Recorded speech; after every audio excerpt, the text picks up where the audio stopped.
Pakistan stock exchange में आज कारोबारी हफ्ते का तीसरा दिन था। हमने देखा कि मार्केट में जो है खासी एक्टिविटी जो है वो हमें नज़र आई।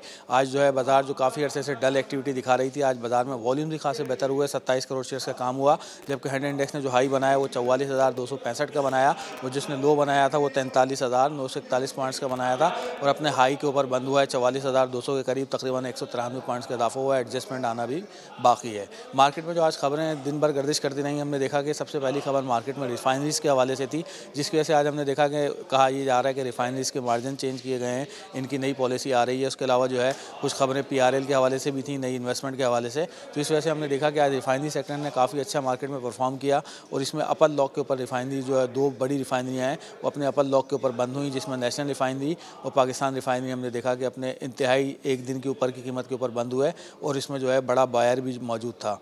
इसके अलावा दूसरी चीज़ हमने ये देखी कि यहाँ पर मिनी बजट कल यह कहा जा रहा था कि शायद वफाकी काबीना की जानिब से मंजूर कर लिया जाए, फिर उसके बाद उसको पार्लियामेंट में लेके जाया जाएगा, मगर उसमें कल थोड़े से मसाइल आए। अब दोबारा आज ये कहा जा रहा है कि वफाकी काबीना से 1-2 रोज़ में दोबारा ये पेश होगा, फिर उसके बाद ये पार्लियामेंट में मंजूरी के लिए पेश किया जाएगा। तो इस वजह से हमने देखा कि आज मार्केट में जो मेन सेक्टर था वो रिफाइनरी सेक्टर था, जिसकी अच्छी परफॉर्मेंस की वजह से मार्केट में वॉल्यूम्स भी हुए। जबकि थर्ड लेयर स्किट्स में भी हमने देखा कि आज खासा काम मार्केट में नज़र आया, खासतौर पर टीआरजी वगैरह में और इसके अलावा जो है सिनर्जी वगैरह में। तो मार्केट के तजियाकारों को यही कहना है कि जिस वक्त मनी बजट पेश होगा, उसके फिर जो खदशात सरमायाकारों के जहन में है या जो उसके असरात मार्केट के ऊपर आने हैं, उसको लेके जो है मार्केट यहाँ पे रेंज बाउंड चल सकती है। आगे ये साल इख्तिताम होने में हम देखते हैं कि 2 कारोबारी दिन रह गए हैं, तो लगता यही है कि इस पूरे हफ्ते में जो है मार्केट जो है 44,700-800 इन लेवल्स को मेंटेन करेगी और नीचे जो है 43,700-500 यही रेंज में बाज़ार जो है वो नज़र आएगी। और अगले हफ्ते भी हम देखेंगे कि बाज़ार में उतार चढ़ाव का सिलसिला जारी रहेगा।